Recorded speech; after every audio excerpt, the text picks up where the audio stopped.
in Aula Mediterrània program. Professor Thomas Tufte. He is currently the research director of the School of Media, Communication and Sociology at the University of Leicester in the United Kingdom. He is co-founder and co-director of the ORECOM, Center for Communication and Global Change.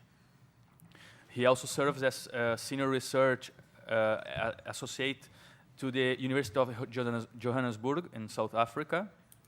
Has been a visiting scholar at University of Cadiz, Spain, Rhodes University, South Africa, and also he served as a UNESCO chair of communication at the Universitat Autònoma de Barcelona in the spring of 2003. For us, we are very glad and very happy to have him once again in Barcelona, because in the last 2 years he is contributing with Master Mime as well as a guest lecturer with some conferences and even some workshops in last years. Because for us, as we explained you during the module, the issue, the subject of the communication for development and social change is one of our main concepts and main areas that we would like to give to you as students on this general field of the mediation or the sociocultural mediation or intercultural dialogue. So in this general subject that you are seeing in the classes of the master, we consider this one of the most special and interesting topics that you could take from the UAB module. In this way, I would like to thank you again, Professor Tufte, to accept our invitation. And just to mention that he will present this conference, this lecture titled Communication and Social Change, A Citizen Perspective. And is the same title of his last book that you have in the entrance, this briefing with the book. And we believe that is an excellent lecture for everybody that are studying in this field. So thank you very much, and is your word. Well, thank you very much, Ricardo, for your welcoming words, and good evening to everybody. Where I come from, I'm from Denmark. This is really evening at this time. It's late. I think here it's still la tarde, isn't it? It's in Spain. But anyway, thanks for coming. And yeah, I've given the lecture today, I've given it the same name as my book. When I received this invitation and we discussed titles, I had another title which was talking about global justice. I'm going to speak a little bit about that nevertheless. But we ended up agreeing the title of this book. So I'm also going to take the opportunity to speak quite a bit about the book. So I consider it a little bit like a book launch. This came in May this year, this book, and it took a lot of time to write, so I'm happy to speak about it. I spent years on this. It's a little bit like a PhD. You take a lot of time. So communication and social change, a citizen perspective. And what I want to do, and I'll probably speak for 45, 50 minutes approximately. Oops, that was the volume. What I want to do today is, first of all, locate the field of communication and social change, both in theory and in practice. And that's going to be quite a brief presentation, but just to get onto the same page, you might say, all of us. And then I want to say a little bit about kind of the argument, the epistemological proposal, which is kind of underlying the book, and frame it within these two notions of global cognitive justice and the notion of epistemologies of the South. The South is not necessarily a geographical location. It's more, it's not necessarily about the global South in geographical terms, but in, you might say, in epistemological terms. I'll come back to that. Then I'll give you an example about communication from below, and it's going to be about social movements and social uprisings, and how uprisings are, of course, the ones that gain a lot of attention, but they are typically part of longer-term social struggle and social movement. So reflect a little bit upon this. I call it the dramaturgy of social change, the combination of the short and the long-term dimensions of these uprisings. And then I'll end up, although I'm trying to be very hopeful around what communication can achieve in terms of social change, how we can use communication to spark, to engage, to promote, and to motivate social change. There are also some risks and some contextual factors in the world that we have to consider, and I'll end on that. So that's my plan for today, for this evening. So a little bit about communication for development and social change. As you can see, I mean, in my book, it's called Communication and Social Change. And you'll see throughout my slides, I often talk about communication for development, communication for social change, which is a more kind of a directed form of use and a more strategic form of use of communication. And the field that I situate myself in, both in theory and in practice, I've also worked as a consultant within International Development Corporation, but also as a researcher, is the field of communication for development and social change. So what is that? I mean, that's basically about communicating strategically about these development challenges. That could be a health topic, it could be education, environment, it could be, it could be any development issue where communication is conceived as a key tool. I'd rather like to call it a key process whereby you can articulate and respond to the challenges of everyday life, be they health, education, or something else. Communication for Development and Social Change inserts itself in the history of international development cooperation. So this is very much about how governments, how civil society, how UN agencies and other international actors, how they perform this type of communication and how they use communication strategically. That's a field that's changing, and it's that change I'm kind of relating myself to. The field of how we do and how we practice, how we implement international development cooperation I'd say is in transition. We have many new players on board. We have big private foundations we didn't have 10 years ago. We have like the Chinese influence in Africa is a new, relatively new phenomenon. So I mean, we have international, we have new international banks. So we have a field that's in transition, you might say. When we look at this field from the perspective of C4D, which is another abbreviation, C4D means Communication for Development.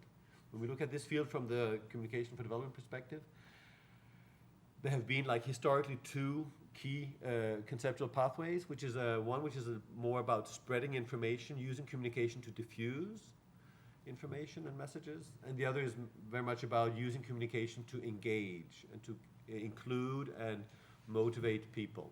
Two very different perspectives, often combined in many ways, but I mean, analytically, I would say it's useful to discuss them apart. This also embeds itself in a discussion about development and how we understand development, how we understand social change.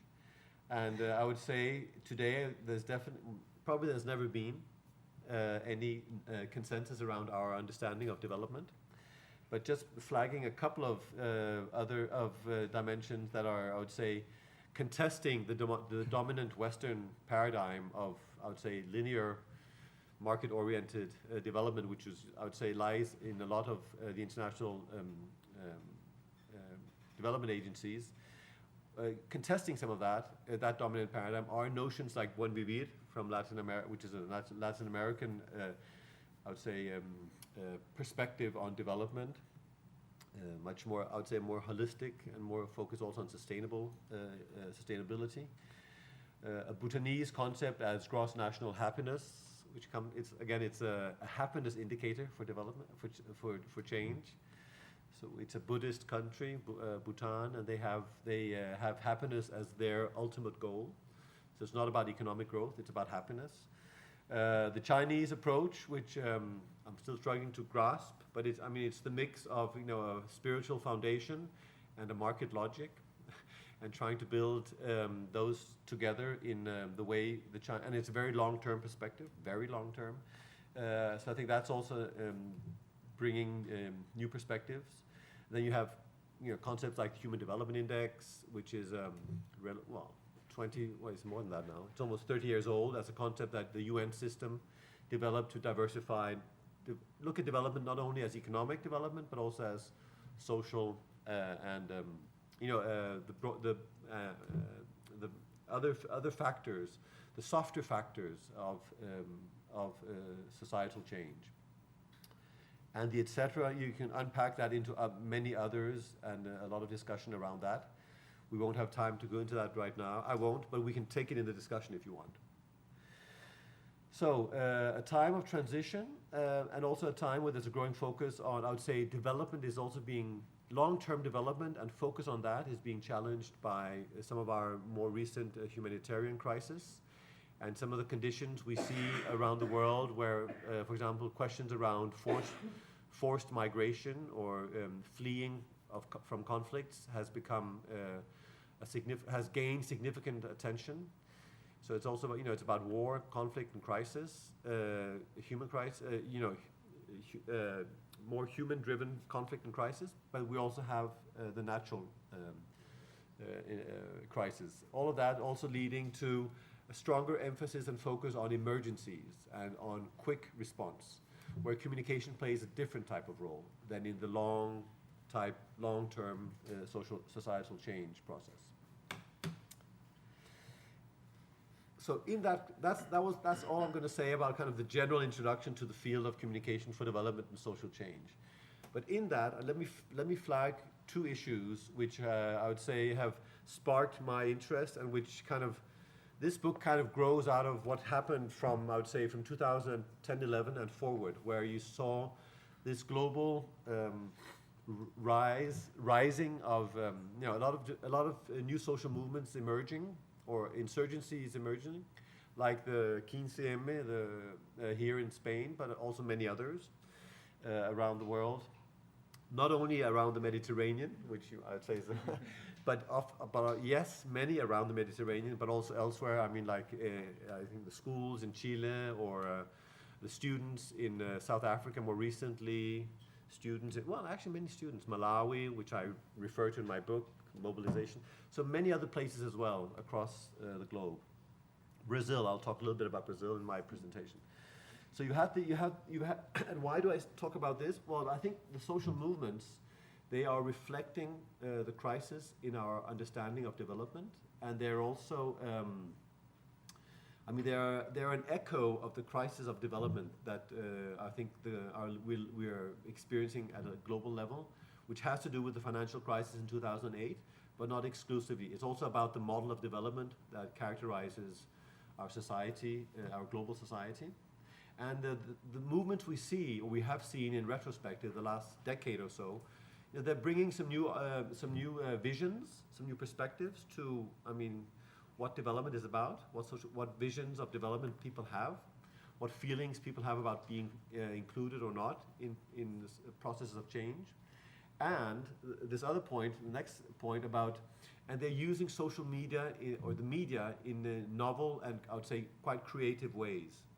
So one thing is we have social movements sparking new relationships, new dynamics to the relationship between government and citizens, institutions and people,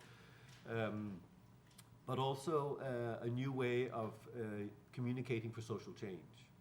A way which is very different from the way that international development corporations, organizations do, the NGOs and the UN agencies of the world. And which, of course, comes from a very different perspective because we're talking about movements in the streets. There's a very and I'll talk much more about that in a moment. So these two kind of points of departure, social movements and the development of a whole new set of technologies and communicative opportunities that social media are giving us and offering us as citizens, are potentially transforming our citizen-state relations into much more dynamic, with a line under potentially. In some cases we can see it has, in others it has maybe just reaffirmed existing relations. So it's giving us, these two issues are giving us opportunities as well as risks. And all of that, as I have now 2 slides, this is the promo. So I have 2 slides which basically is the list of contents of this book, just to give you a sense of what's actually in it. Where I'm trying, the first, as I said, this book was sparked by questions around what's happening with these social movements. How are they communicating for social change? what are they doing on these public squares? What's this streaming all about? How are they using, what's their relation to offline communication? What's happening are they doing radio on in the public square? I mean, all of these questions around uses of communication was kind of sparking my, and was challenging me, because I've worked a lot with the institutions doing communication for development, and suddenly you see a whole different communicative practice emerging in these movements. But nevertheless, the first 3 chapters of the book are these first 3 points up here, which is basically trying to argue for what I call a new social thought in communication for social change, recognizing that some of the limitations of the communicative practices of UN agencies and governments and large NGOs, I would say, and making kind of a call for a new way to try to understand agency and try to understand the role of citizens in influencing development and social change. Then I have the next couple of chapters are, I would say, a recap of the field, a historical recap, changing context and conceptual stepping stones, outlining some of the things that are leading to the need to rethink the field, a whole chapter on the history of participation and participatory communication. And then I have maybe the most theoretical chapters, 4 and 5. I'm going into the literature around social media. I mean, you've probably read some of this. There's a lot happening. There's a lot being published these years, coming out of studies about the social movements of recent years, especially the period around the Arab uprising or the Arab Spring, the so-called Arab Spring. So I try to review some of that literature and bring it into dialogue with the literature around communication for development and social change, which comes from a whole different field and is much more linked to institutions and organizations, whereas this other literature is a literature around very much linked to social movements. And then I embed some of this I'm very inspired by a Mexican colleague, a scholar called Jorge Gonzalez, who you might know. Any Mexicans here? Yeah, he used to be from Colima. He's working now at what's it called, UNAM in Mexico City, and he has this notion of cibercultura, and it's not cyberculture as we assume what cyberculture probably is, something about computers. It's about the culture of governance. It's about Cooper, about the ability to govern, and so I'm trying to kind of critically assess what he proposes and suggest this notion of cultures of governance as a way as kind of a fundamental premise or assumption to build societies where people feel included and enabled to participate, have a say, and you might call it a vision of how what development should be about. And it's very much about enhancing empowerment and resilience. Resilience, which is the ability for communities to act and react to challenges in life, and enhancing empowerment in the sense that people have the capacity to respond to challenges. So those are the 2 most theoretical chapters. And then I have analysis of some of the recent social movements. So what are you going to hear today is a little bit about the communication movements. And what I'm not going to talk about is the way that big UN agencies, for example, work. That's this chapter on invited spaces. When, for example, UNICEF, that is the UN's agency, you probably know it, for children, I've worked a lot with them, and they, so the way they typically work is they, invite people to engage with something they define and something that they initiate. But I'm not going to talk much about that. I'm going to talk much more about the social movements today. And finally, this whole book is a project of trying to find ways whereby people can engage and feel empowered and feel included, and find a way to be part of and feel part of social transformation. But having said that, and that's a very optimistic and visionary project, I have a last chapter where I try to contextualize all of this in a more realistic tone, and talk about some of the context, the political economy of this field, some of the shrinking spaces for citizen engagement and for NGOs and civil society to enact their roles in society.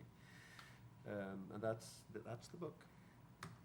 So But let me now go into my the field of social movements that I want to talk about. I'll just read a little bit over the next 3-4 slides, because what I want to say is that the current crisis of development, I would say, is fundamentally a crisis of participation and of inclusion. And a big problem is the deep felt experience of not having any influence on the decisions that affect one's own life. In most, if not all, of the recent social uprisings we've experienced or heard about in recent years, the experience of exclusion and injustice has been massive, and the feeling of inability to lead a decent life, let alone have influence upon the direction of one's own life, is widespread.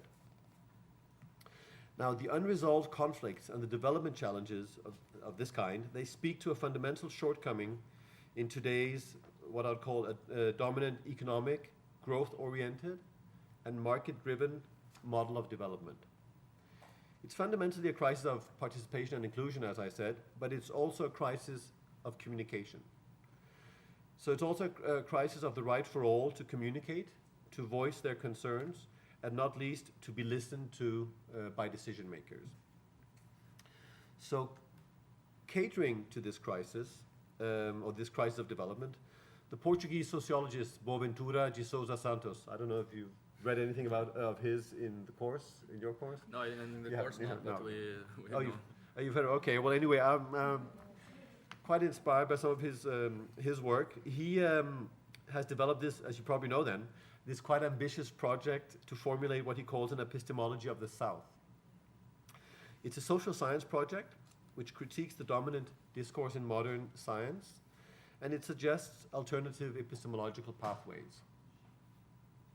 Santos's ideas are rooted in a claim for what he calls global cognitive justice, within which he again frames, and let me quote him, he frames a subaltern insurgent cosmopolitanism, unquote.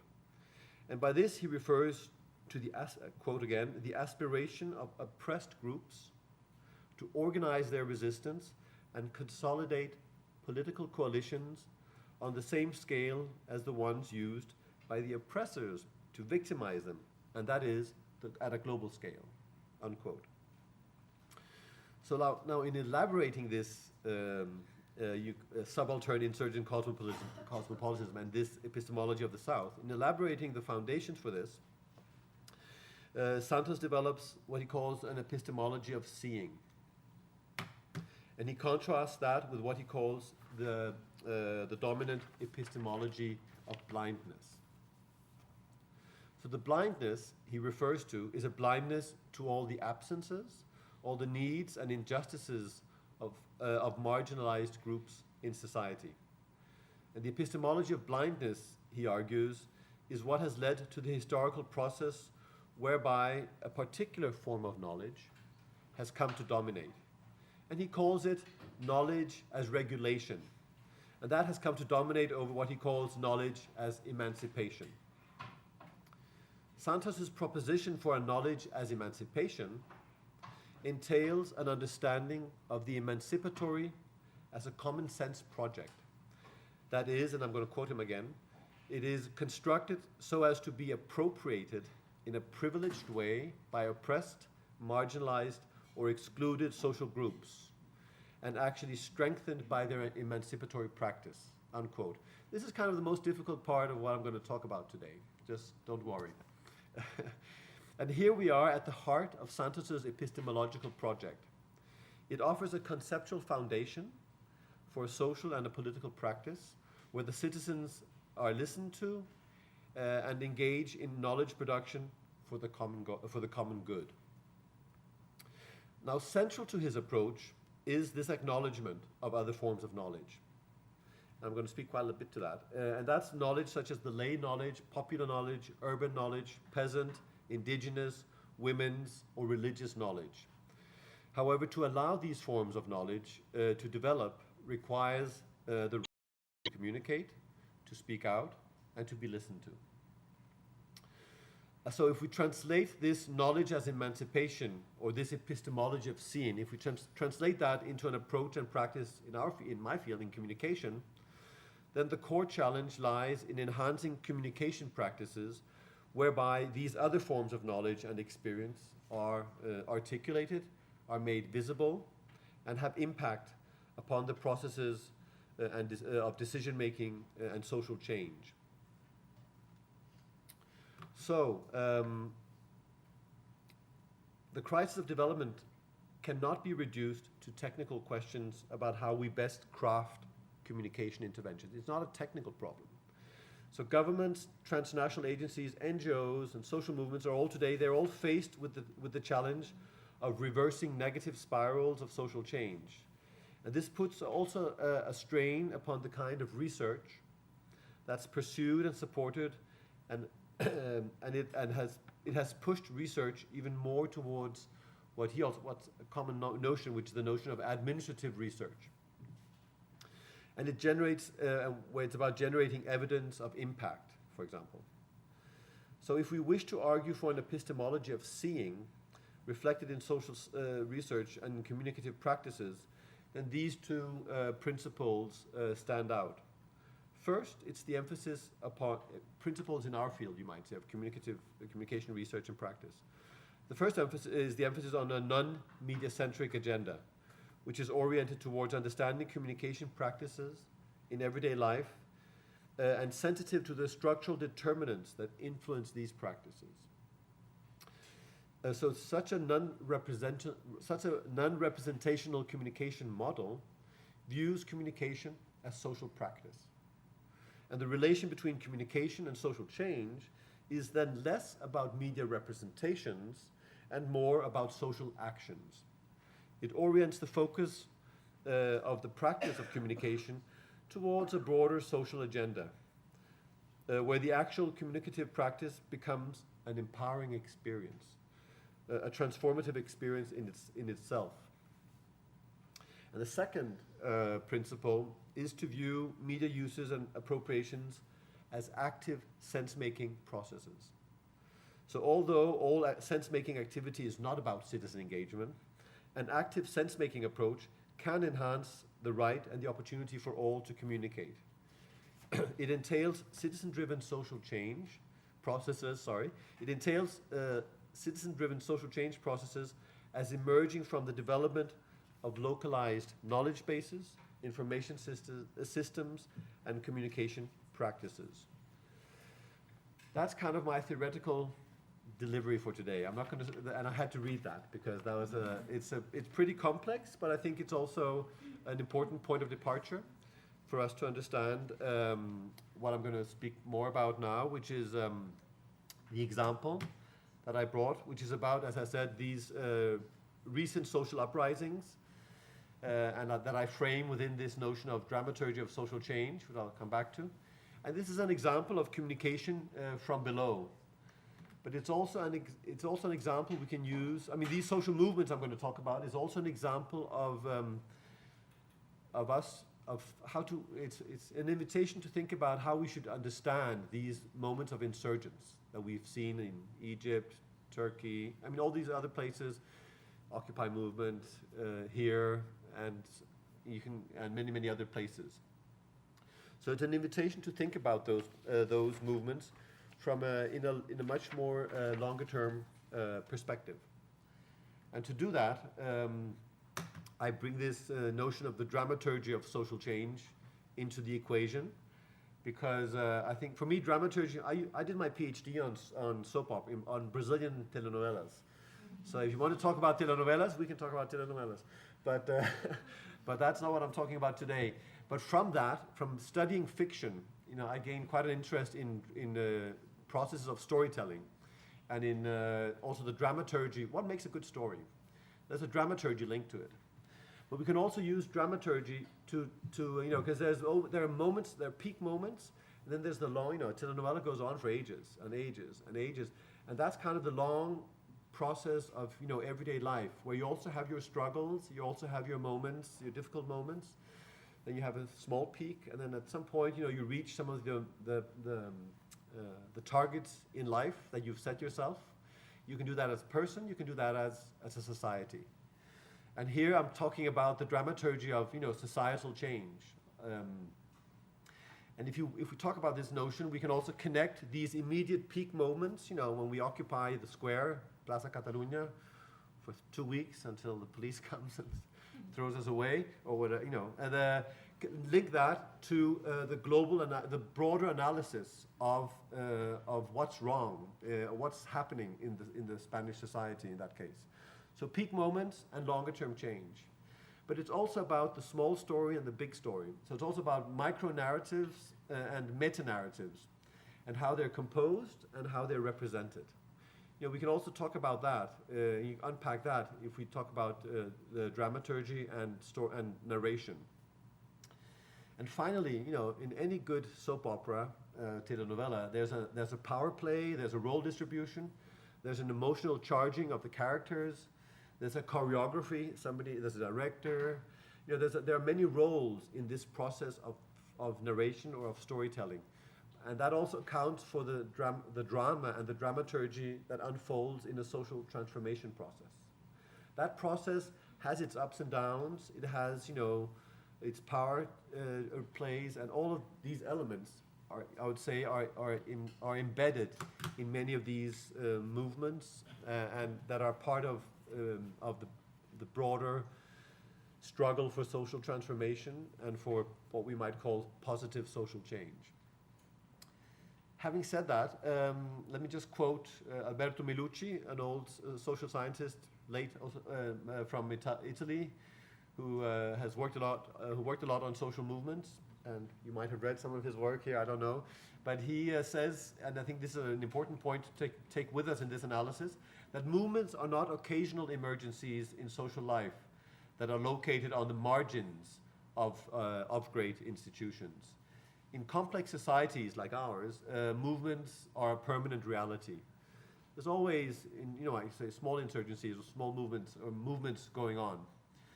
And here we have this, I think is a picture from Avenida Rio Branco, Rio de Janeiro, back in 2013, where you also had these mass mobilizations around, pre-World Cup. I'm not going into the details of that. So remember that these are not occasional emergencies. They're rather, I would say, symptoms of features of engagement or elements of engagement from people in engaging with social processes and negotiating their own visions for the future. So uprisings are connected to other deeper movements. And we've seen a lot of examples of that in these last decade's many movements. It's been very much about improving service delivery. I mean, like in Brazil, this picture was about public transport. It was about, it's been about education. It's been about some of the classical development challenges. Health, water, very much about access and very much about access to public services. It's also been about avoiding evictions and improving life conditions in marginalized neighborhoods.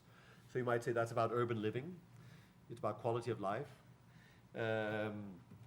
It's also there's also a whole stream of this that has to do with democratizing the media. That's another, you might say, parallel movement, which is about the role of media in society and the political economy of the media. I'll come back to that. And finally, another vertiente, another pathway of analysis could be around topics like corruption and changing political cultures. We've seen that both in democratic societies like Brazil. We've also seen it, for example, in Egypt. And some of the more autocratic societies, fights against corrupt political leaders. What do all of these many movements have in common? And many uprisings have in common, because in many of the readings you probably have read, you'll see there are many claims for diversity and many claims that each movement is unique and has its features. The very Spanish localized context, and that's right. They have. What happened in Gezi Park in Istanbul is very linked to the situation in Istanbul. What happened in Brazil was linked to features there, and so on. But having said that, I'm trying to look for what the commonalities are, rather than you might say, the differences. And the subline here, I think, is very much about that. You know, it's about insurgence, protest, dissent, critique, aspiration, and hope. So it's very, what we have seen has been a lot of emotional outpour, a lot of anger and frustration on one hand, and on the other hand also a lot of formulation of aspirations and of visions for something else, or something better, you might say. It's also been about basic rights to, you know, Maslow, what's that called in English? Maslow's, you know, basic needs pyramid, and you know, rights to work, education, or the you know, the way with the broad definitions of health, the Ottawa Charter. You know, it's about housing, it's about basic health services, it's about education, things like that. These rights that people feel they have but are not met. But maybe, I think the third point up there is also an important one, which is about experiences of exclusion and austerity. I mean, that's a shared feeling. That's a feeling. So that's about emotions again. That people feel that they don't have enough influence upon their own lives. I mean, this salary, they're working, but their salary is just not enough to pay the bills, basically. So that's one set of shared, I would say, shared features in many of these types of movements. Another set of shared features are around the role of the media. I mean, and that's where, I mean, one of the first points, one of my first slides about the social media offering a whole new set of opportunities, and these being used in many, I would say, creative ways in many of the social movements we've seen recently. We've also seen a very strategic way of working as movements, positioning yourselves in front of symbols of power, in front of in front of military buildings, in front of political centers, on public squares that have been important, things like that. So a lot of strategic positioning in front of vis-a-vis these symbols of power. And finally, this very powerful drive from below, which has it's fascinating, has a lot of energy, but it also has a lot of potential, immediate potential, but it also has a lot of challenges to it around organization and sustainability, and I'll come back to those challenges. Let me just talk. A lot of talking.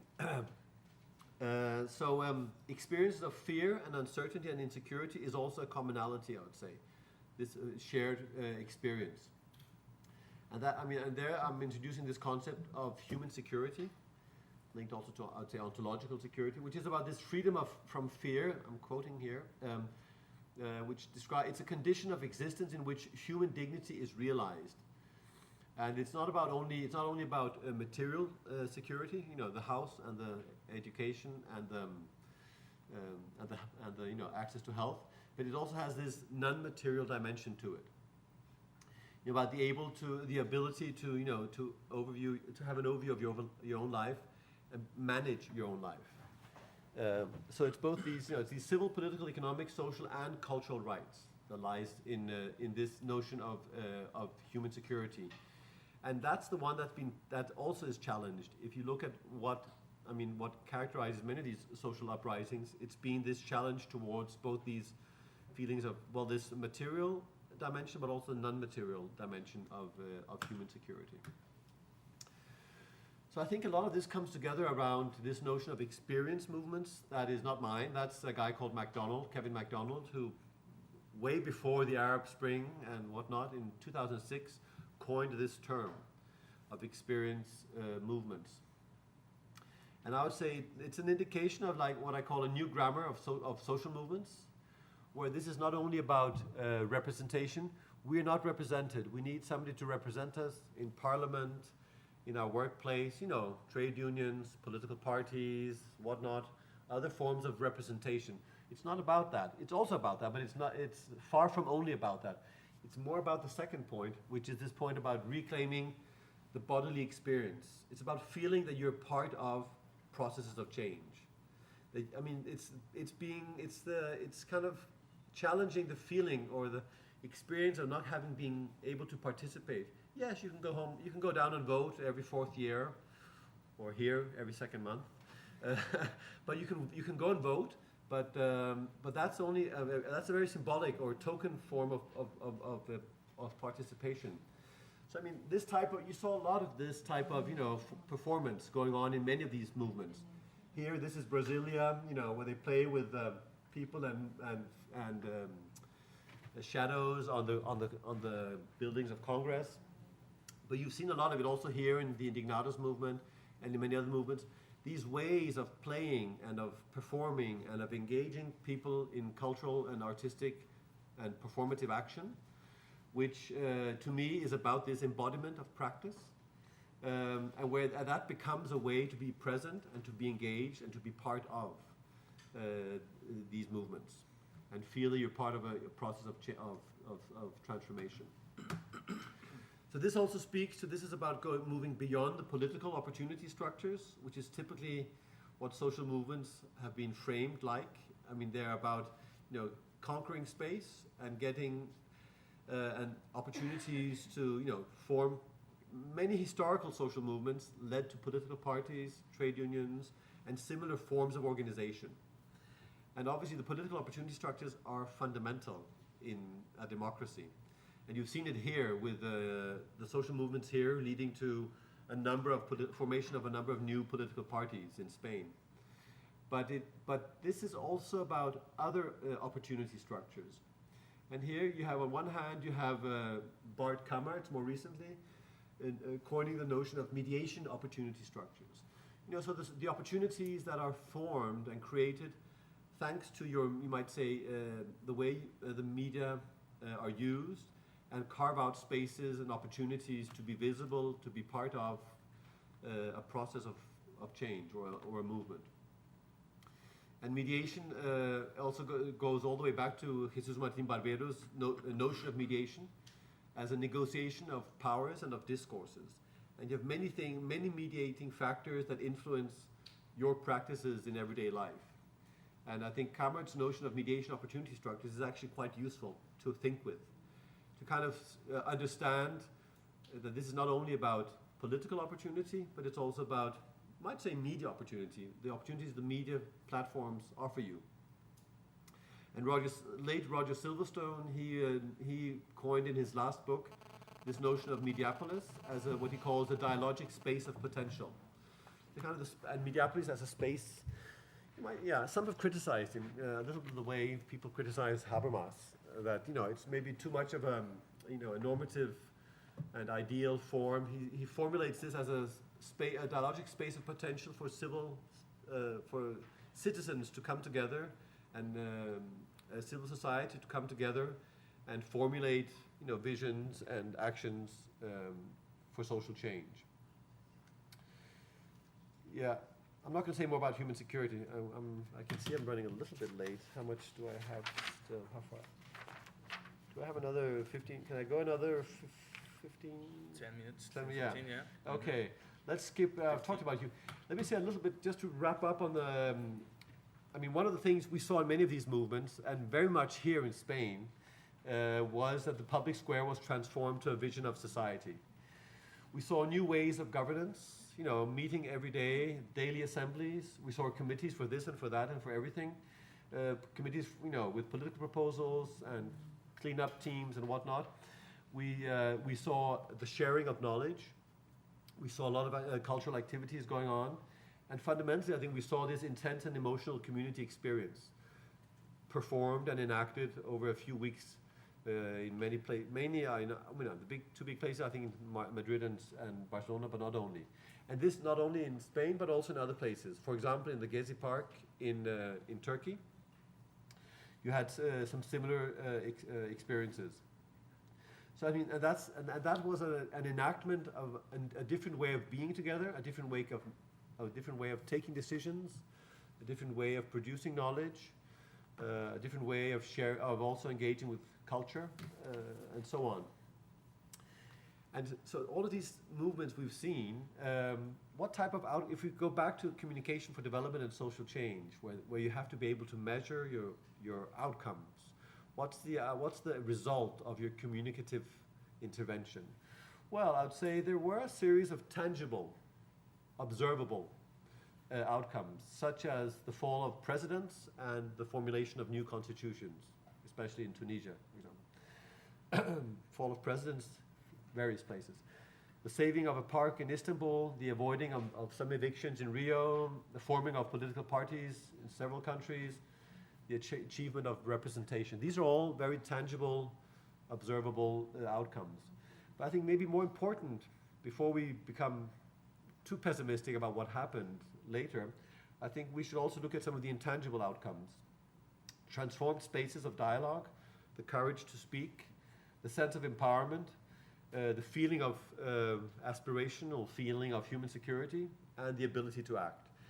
And also you can add maybe a stronger feeling of sense of belonging. I think these type of intangible, not quantifiable, not observable, but more invisible types of outcomes, I think were also worth looking at and analyzing when we want to assess the outcomes of these social movements. So I think there's a lot of interesting things going on, the dynamics between social movements and communicative practice.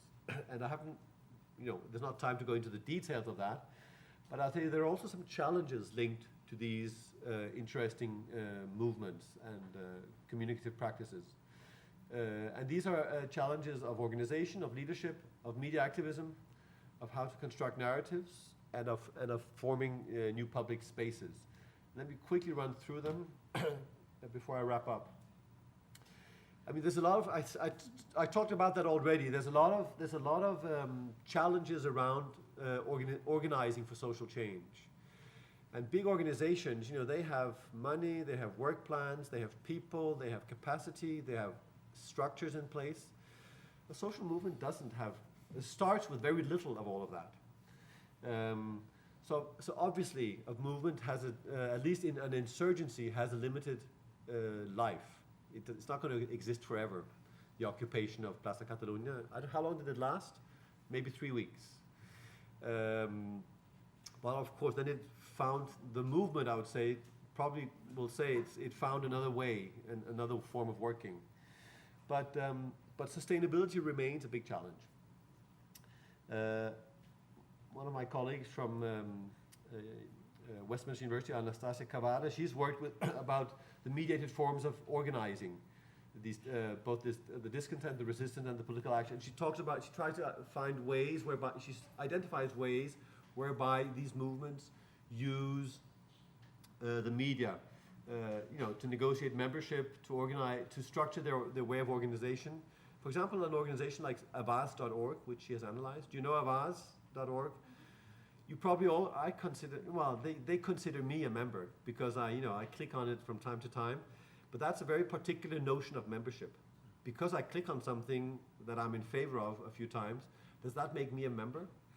So there's also a shift in language, a shift in ways of understanding the relationship between a citizen and a movement, which is, I would say, quite different from, in organizations we are paying members. But anyway, so many of these elements speak to the challenges of how movements organize themselves and what next steps they have as movements. Do they actually have to become organizations to have sustainability? I don't have the answer to that, but maybe just leave that in the air. We can discuss that afterwards. Another challenge they have is around leadership. And many movements have claimed that they have horizontal leadership. There's nobody in charge. That it's, they at best have spokespersons. Paulo Gerbaudo, he speaks about soft leadership, for example, of these movements and of the assemblies. And he also, by saying that, he also challenges the claimed horizontality. And I would maybe put out as a question, can you be a movement and can you orchestrate a movement without actually having leadership? I mean, what's the choreography of collective action? What's the choreography of social transformation? Who does what? Who decides? Can you do it collectively? I mean, it speaks to these other points raised by a Spanish colleague about horizontal versus vertical dynamics of leadership. So I mean that's another a field of challenges for these movements. And then, as I said before, also around media activism, the movements use media in many different ways, and we can perceive the role of media in these social movements in different ways. There's a lot of emphasis on, for example, on the autonomous movement and the potential of hacking, for example.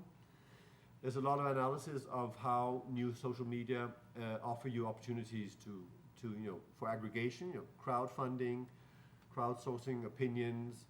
I mean, using these, connecting it to big data and movement of money and opinions and information in new ways, which haven't been seen before, and in faster ways than before. And then also this creation of alternatives to existing media and communication infrastructures. If you know Media Ninja, which is one of the many media and communication collectives in Brazil, they, for example, they've made a point out of trying to avoid, actually keeping some of the mainstream media out of some of the demonstrations in Brazil, and create deliberately another representation of what was going on. Very much emphasis on documenting social movements and representing it in their way. Another challenge, second to last, we're getting there, is around formulation of shared narratives. A lot of these movements, as I said, bring together a lot of micro-narratives, and the question is, what is the meta-narrative? I mean, what's the story? What's the vision? What's the reason they're in the streets? And I would say there are many different reasons, but I think there's this dynamic between micro and meta narratives. And is the vision to do like this? Is a group in Malawi I visited a few years back, where you have a lot of different issues, and you try to come together and formulate some joint vision for the future. At the end of the day, look at it. You have just as many visions up there as you actually have. Although they were trying to come together in this reflect workshop, this Freirean community dialogue in a rural community in Malawi, they were trying to identify their problems, and they're trying to find a joint path forward. And you might say many of the social movements have the same challenge. They come with all these issues, which are very different, but might be sparked by the same structural conditions. I mean, the health issues, the educational issues, the work issues, the this and that other issues might have a root in some of the same issues which are about the development model upon which their society is based. And finally, I think this is, for me, is quite an interesting one about how do these movements create and carve out these civil spaces of possibility and action that Roger Silverstone speaks about, or the mediation opportunity structures that Kamart speaks of. How do they develop these? Well, a lot is around affinity, about this sense of belonging, feeling we're together around something. And then the question is this leading to what Dahlgren calls civic culture, or what Gonzalez would call cibercultura? I don't know if he agrees with my translation to cultures of governance, but that movement or these movements potentially can achieve? Can they achieve this new way of understanding citizen practice and communicative practice in today's society? And Gonzalez, he speaks about the need to develop systems of information, practices of communication, and knowledge production. That combination is what constitutes founding elements of development of cultures of governance. You have to have your systems of information, so maybe they have to be alternative to something. Maybe you have to have communicative practices, so people have to have engage and be part of, and then it also connects to an original knowledge production, which is very Boaventura-like, very Boaventura de Santos like, which is about producing your own insights and knowledge, and thereby also abilities, resilience to engage and to act in society today. I'm almost wrapping up. So, again, two pictures from one country, from Malawi. Here you have the social movement, people running, pretty chaotic picture of students protesting on one hand, but a lot of energy in that. And then here you have maybe their parents sitting out in the rural village in a school without walls, and there they're sitting there having a so-called reflect workshop or circle, which is about community dialogues, and they're trying to identify their problems and take action upon them. That's also, these are two, I would say, different practices. And one, I would say, represents the organized, institutionalized way of communicating for social change.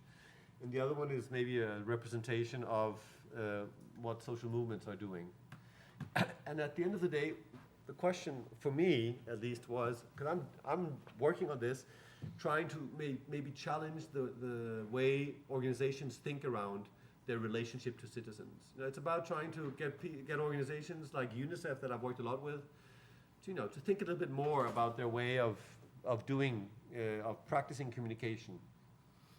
So has what we've experienced these last 10 years, has it influenced communication for development and social change in the UN, for example? Well, I'd say there is a strong discourse around social mobilization and of what UNICEF calls creating social movements, quote unquote. So they've kind of taken in some of the jargon, some of the language.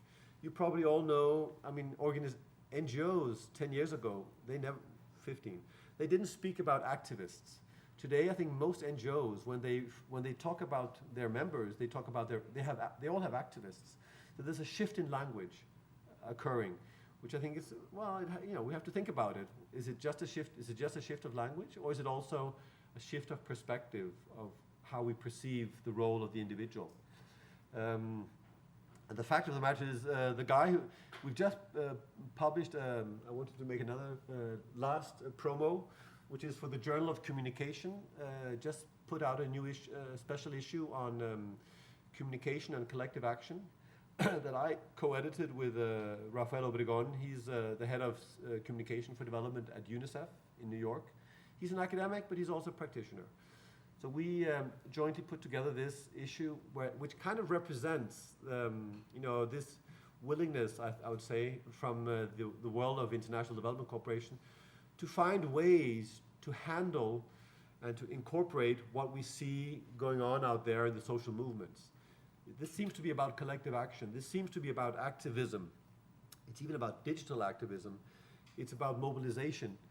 All of this nomenclature, all of this type of words, is just words. I leave that as a question for us to discuss maybe. And maybe also the second point about, are we seeing a co-optation of language by institutions, or are we actually seeing a transformation of practice amongst these institutions? It's the UNICEFs of the world, but it's also the NGOs. It's also governments. Are they beginning to find a new way of relating to citizens? Actually, when they talk about participation, it's not just an invited space, but can it be a claimed space for citizens to come and claim to meet with somebody from UNICEF or to talk to their government? So this, claimed spaces versus invited spaces. What's happening? We can talk more about that in the discussion. So I think there is a tension between organizations, movements in the way they work. And it's a creative tension, and there are obviously dialogues going on. Whether it's changing practice, let's talk more about that. In this Journal of Communication, we also formulated what we call a new research agenda, which is basically about more interdisciplinarity.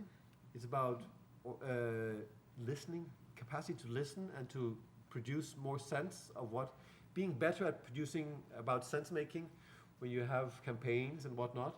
So listening and sense making, and it's also about unlearning. It's about forgetting what you know and start all over again. Maybe that's a little bit exaggerating it, but it's also about unlearning your practices, the way you perceive, say, citizen-state relations, the way you understand communicative practices, the epistemologies you're embedded in. So kind of, the questions you ask, you have to unlearn some of that to maybe learn new ways of doing and reflecting communication. Last slide. So I think these are my concluding remarks. I think we see a lot of opportunities out there in these examples of social movements I've talked about today, But having said that, there's also, if you look at this at a global scale, there are reports coming out where you see the shrinking of space for civil society. Many countries having increased numbers of NGOs being closed down, journalists being shut up, basically, civil rights being not being fulfilled, violation of human rights. So a lot of tension around some of the opportunities that are being created. The strong growth in civil society is also meeting some of its boundaries. Which I would say speaks to this exclusion in the formulation of new development agendas. I mean, there's tension there. Having said that, I think that if we want to move to an epistemology, from an epistemology of blindness to an epistemology of seeing, I think that will require transformation of relations, construction of spaces, more sharing of experience.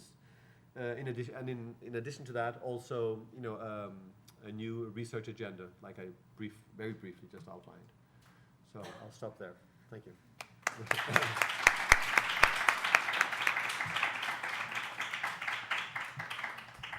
Thank you, Professor Tufte, for this inspiring lecture. I think the sign of when you have a good conference, a good lecture, and you give the audience a lot of more questions and more things to think about. So thank you very much for this presentation. I would like to highlight just before to open the floor to the audience, to highlight this idea that for me is very interesting, the relation between the concept of empowerment of people with this culture of governance.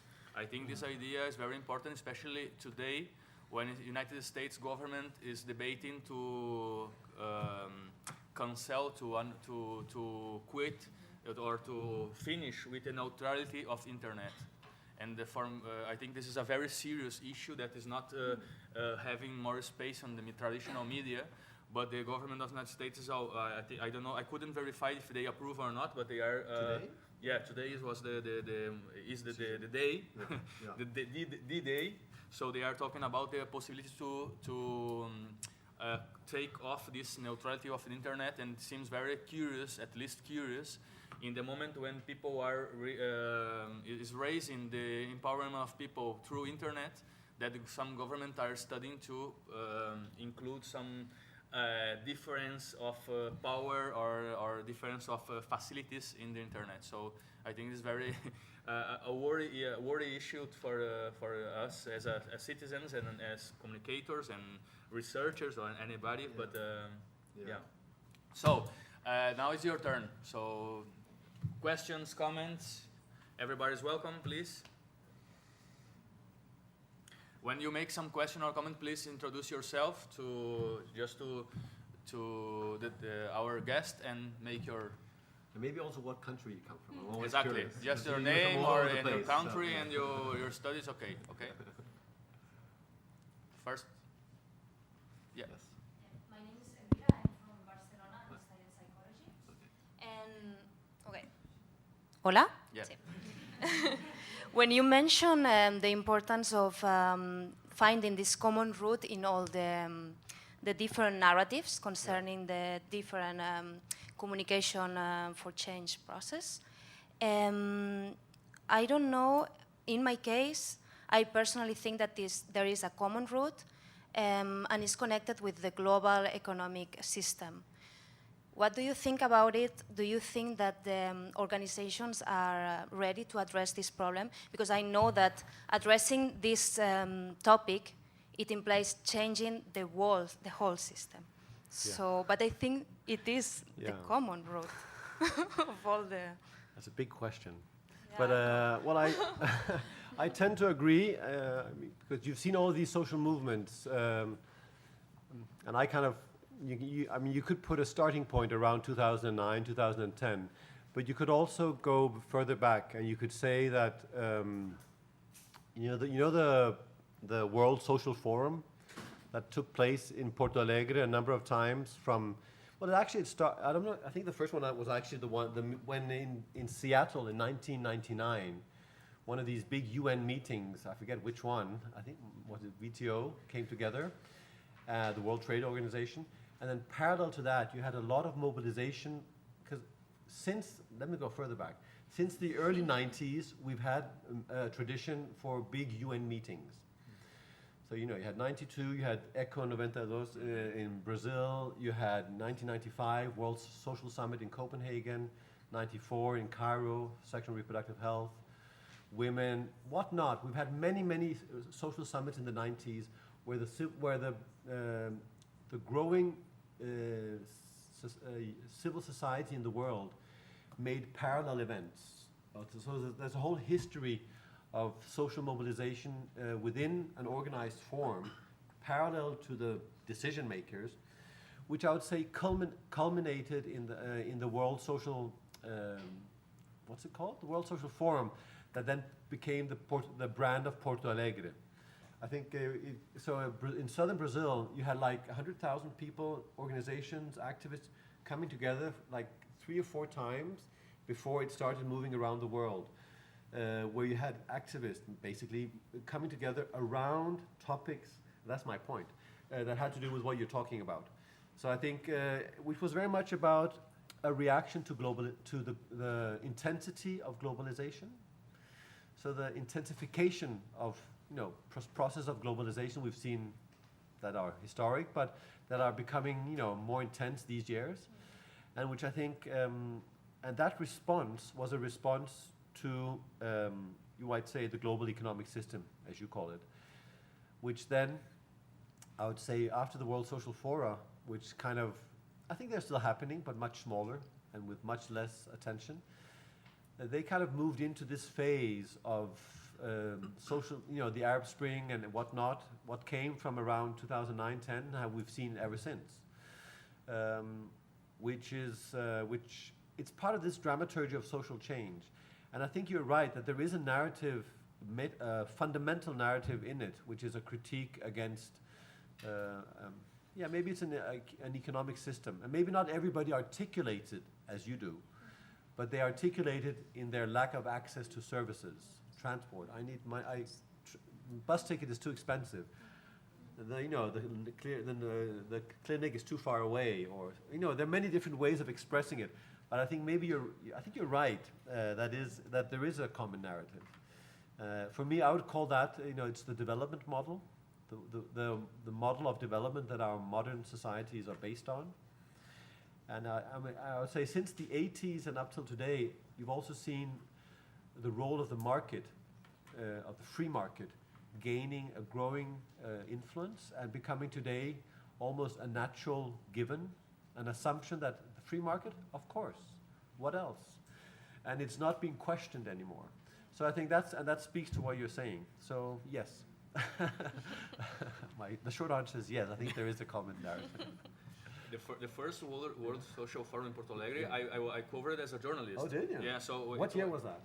2002 okay, or 2002 or 2003. I don't remember. No, 2002 I think, or 2001. I don't remember exactly. But the interesting thing is that we as a journalists, we could see that year by year the interest of the mainstream media in this event is decreasing because the subjects are not so, in the first year it was a kind of big coverage of the event, but in the other years is a kind of, we covered that there's a lot of people arrive in Porto Alegre, it's now a different event that could be a congress of exposition of cars, or the number of the tourism impact, but not the subject of the social forum. So this could be. But today, I think they still happen. I think they travel the world. Yeah, but different citizens, the mainstream media still cover the economic World Forum, the economic summit, but the social one is getting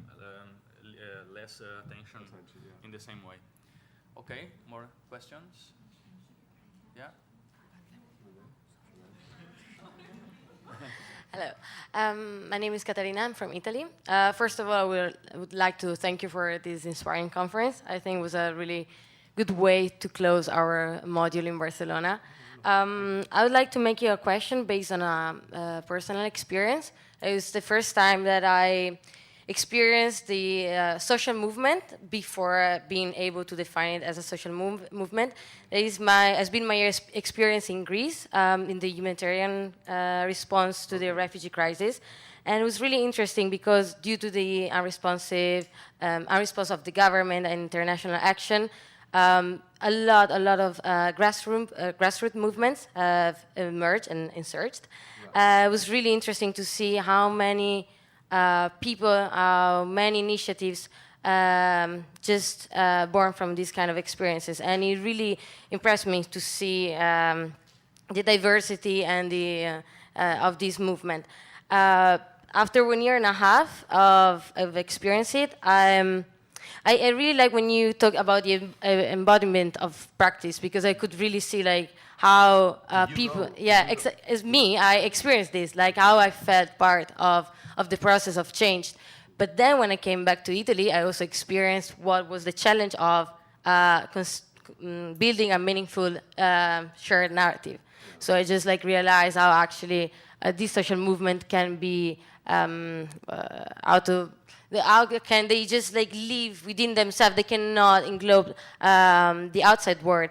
And I was thinking, how do you think, can you apply this challenge of meaningful construction of shared narrative on a European level? Because what I saw in Greece is like these social movements that are characterized by diversity in nations. For example, the organization that I worked for, there was a grassroots movement at the beginning, was made from people from all over the world. So there is this experience of going beyond boundaries and frontiers. So I would like to know, how do you think this construction can be applied to a European scale? That's another difficult question. No, I think it's interesting what you're telling, because it shows, the link between the micro narrative, or you might say the immediate issue, and then what happens in the longer term. But maybe, I mean, the intangible outcome lies in your head. I mean, maybe you wouldn't have studied this master's had it not been for that, or I don't know. I'm not going to speculate too much, but there might be a link in your personal trajectory. But when it comes to your question, I think you touch upon the dilemma between the grounding of experience and what social media, you know, I could answer that, well, we have social media, so we can we can construct a meaningful shared narrative on social media across the European activists and organizations that share a common goal to help refugees coming to Europe. But I think that's not going to happen if you don't ground it in a very practical experience, where the embodiment of experience comes, where you feel and that you're part of something, which I think oftentimes can be difficult only with mediated or social media. So it's a combination. I don't know enough about this area around the humanitarian organizations, but I suspect that there are European platforms. So I think it must be there, and but then again, it's also challenged by national law. Actually, I was just the day before yesterday, I was on the Viva. I was on a PhD committee. We were examining a PhD in Leicester on forced migration. It was about Iraqi refugees waiting in Jordan to be resettled somewhere in the world. So this PhD student, she had studied the concept of waiting. Some had waited for 10 years, and some were resettled, and it was about the relationship they had with the UNHCR in Jordan. And why am I saying this? Let me just connect it back to your the topic. I lost my thread now.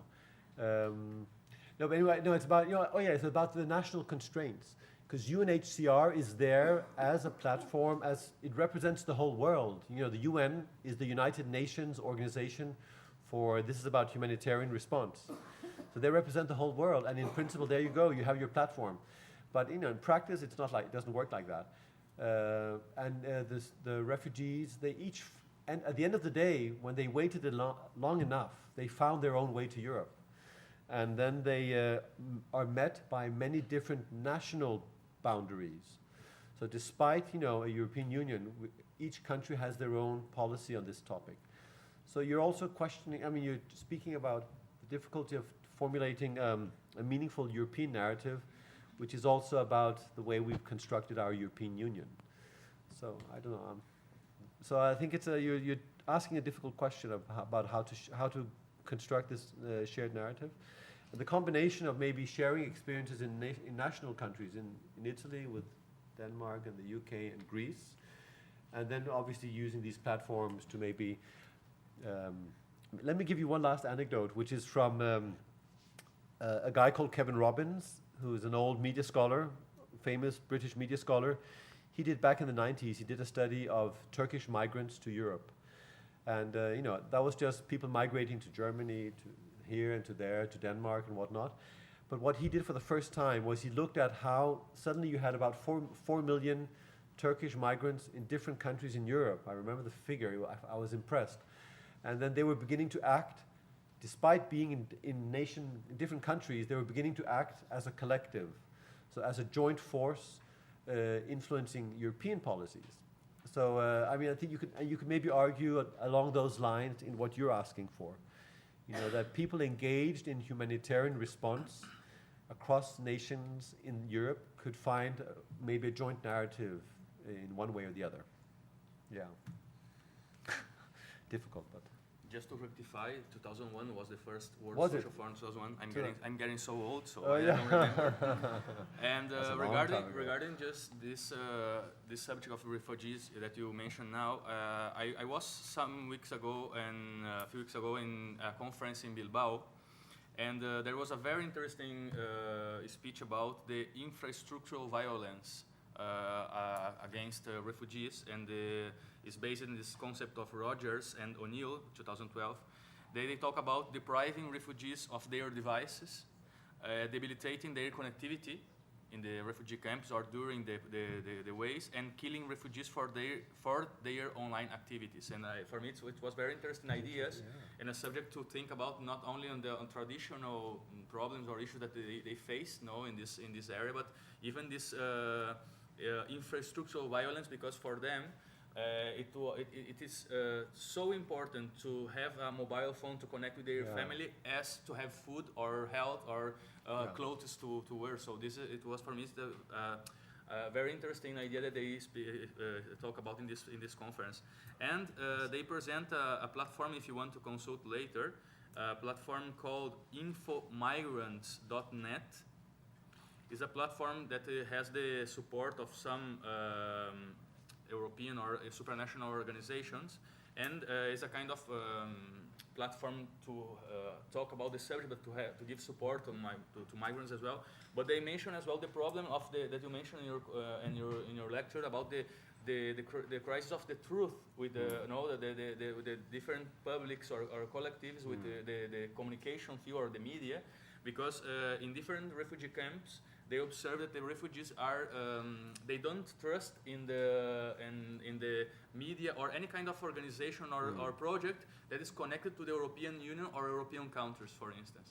So in one side there is the project that could give the support to them, but the refugees are so burned about this problem, and they don't trust in most of the projects linked to some authorities or governments or spheres that we could observe. So just to... Interesting. Infrastructural violence, I like that. Exactly, yeah. Very interesting. Yeah, we have more questions, yeah? Yeah. Hi, my name is Aaron. I'm from the Netherlands. Thank you for your lecture. I thought it was quite interesting. But I was wondering what you have to say about communication for social change in more totalitarian political landscapes, such as, say, Iran or Saudi Arabia. Would you say these movements provide a possibility for democratization, or do they not really have the potential for this?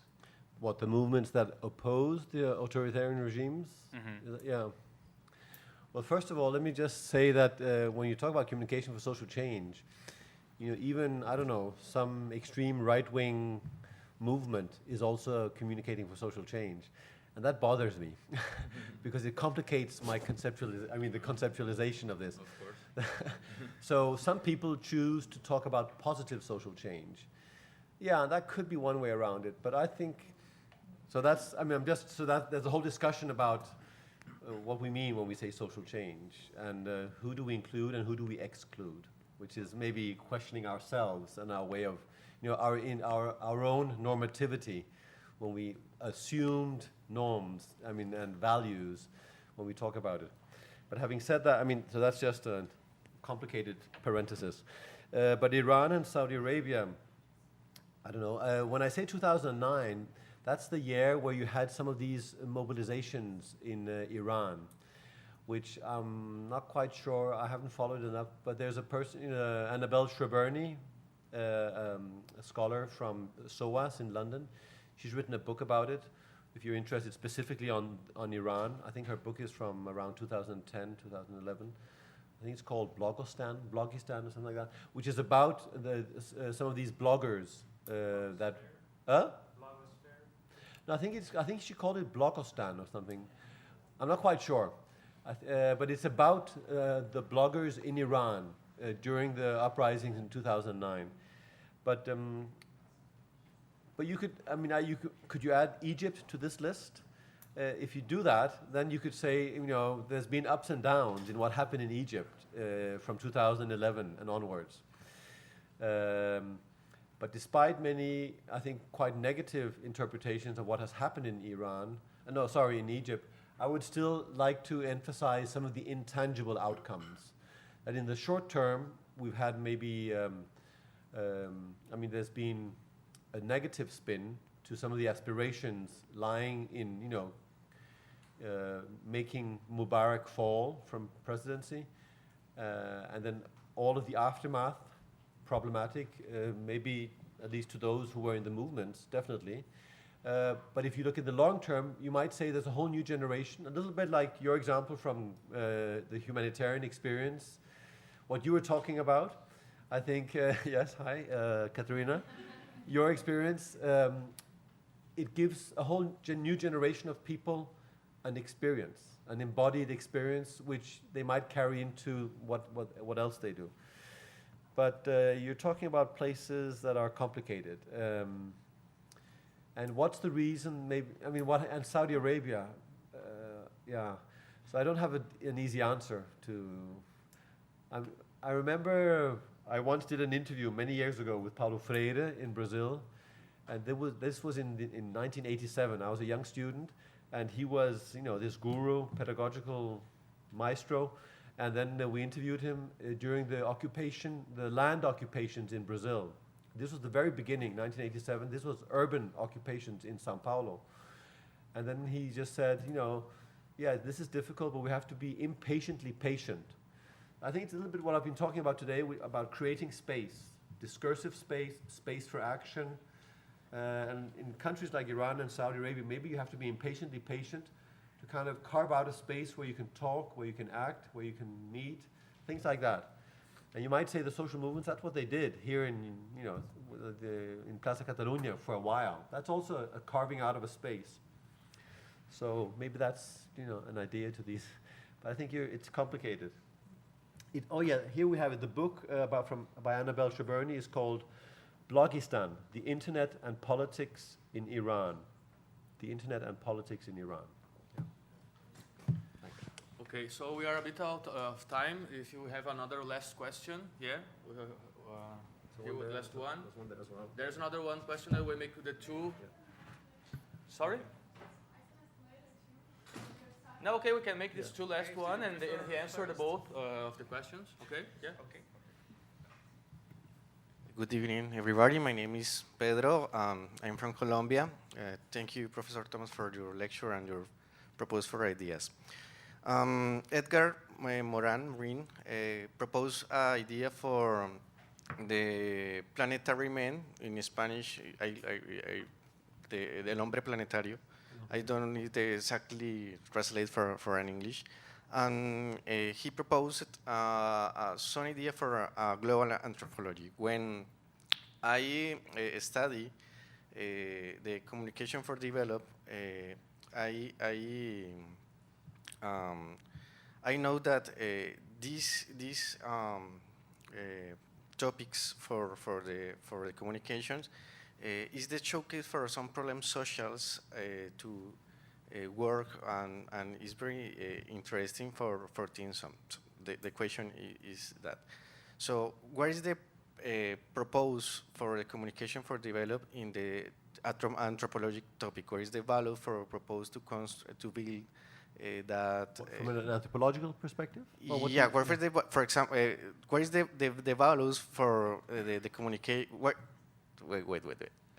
I review that. Excuse me that.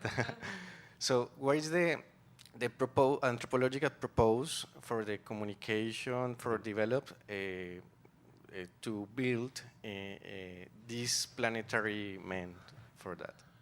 Well, this is Edgar Morin's concept, the planetary man.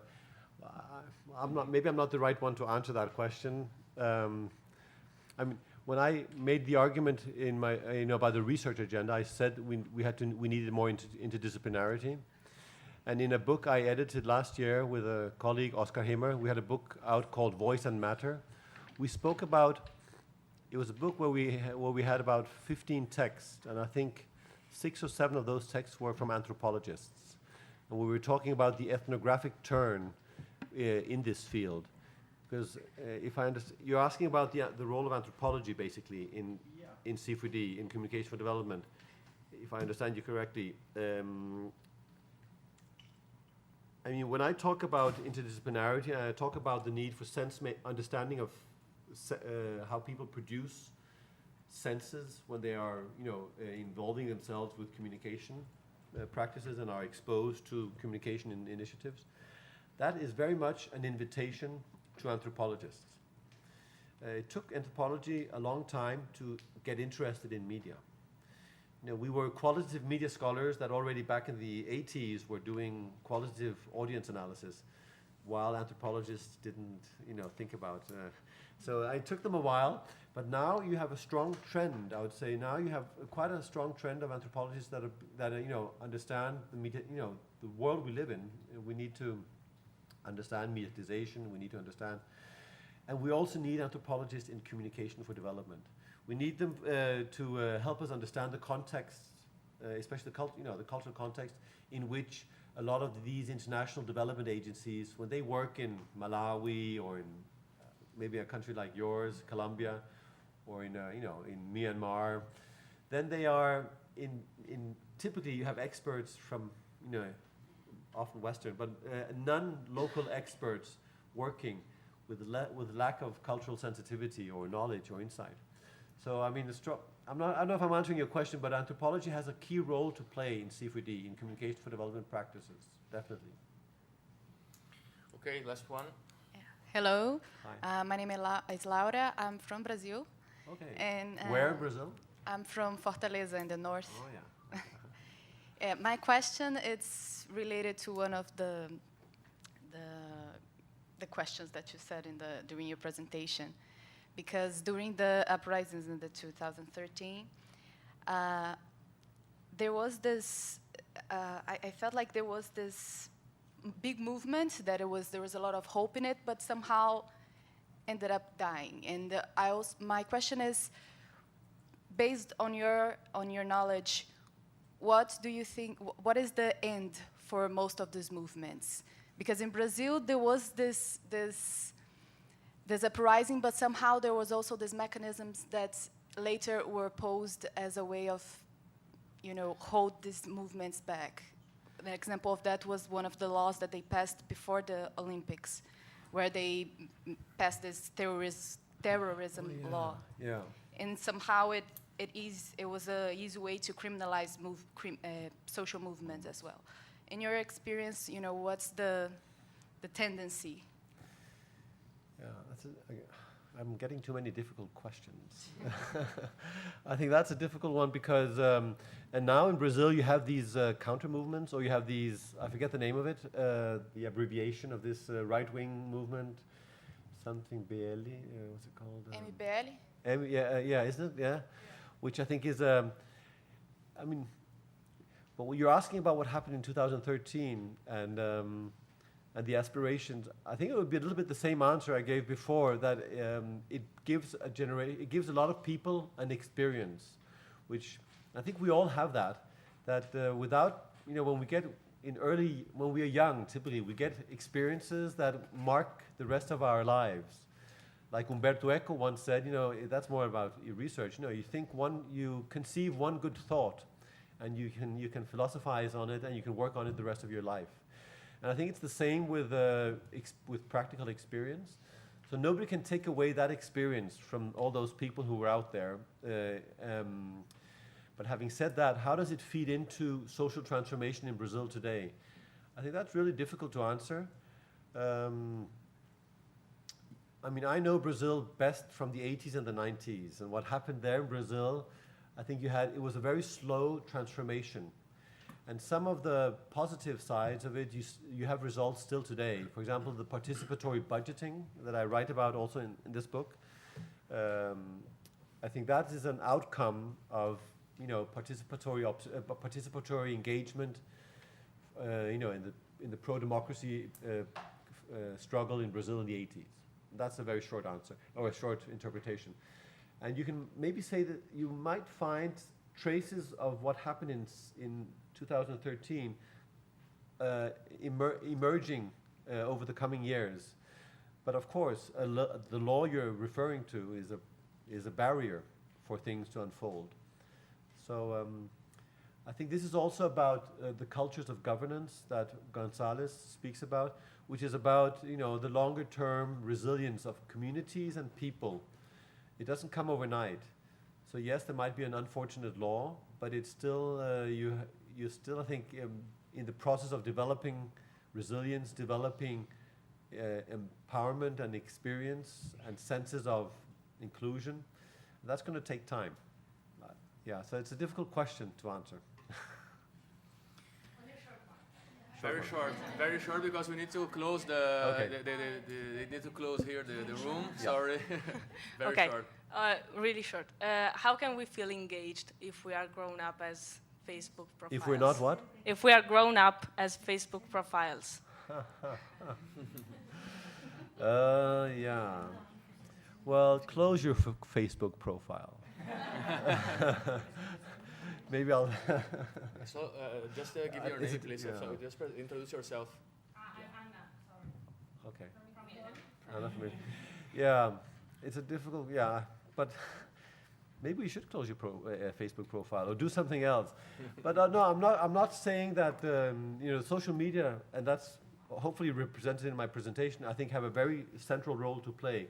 But and today, maybe 5 years ago, we talked a lot about online and offline distinctions. I think it's an irrelevant distinction today, because Facebook is so much part of your life, and it's so much linked to people it's so much linked to what you do. So your online and offline are today fully integrated. So although you do have a Facebook profile, you also have a life out there or elsewhere, which is is fully integrated. So I'm not too worried. Huh? No, keep it open. Keep it open. Okay, so on behalf of the Master MIM staff, I would like to thank you once again to our guest, Professor Thomas Tufte, for accepting our invitation. It was really, as Katarina said, a privilege to have you here to our closing session of the UAB module of the Master this year, and our last conference in the Aula Mediterrània program, the last session organized by the Master MIM. So thank you very much. Thank you on behalf of the Master as well to the IEMed, represented here by Elisabetta Ciucarelli. Thank you very much. I'm giving this to you. The this for the library. Okay. Thank you to the IEMed because for this opportunity to have the Masters as collaborators and co-organizers in this program. It was very important for us. To the audience, we have here students of another master, the Master of Research in Communication of the Department of Journalism in UAB. So thank you for coming as well in this conference. The general audience we have from different people, and especially to you, the students of the Master MIM. We would like to thank you very much for your commitment to the Master. It was a pleasure for us to know you, to meet you. And I'm saying goodbye because I can't be next weekend on UAB, so today is the last time I will see you before the holidays.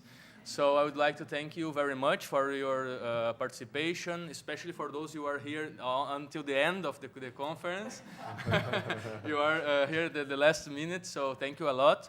And I would like to, I don't know if Teresa would like to say anything else, but just to say you goodbye, but let our door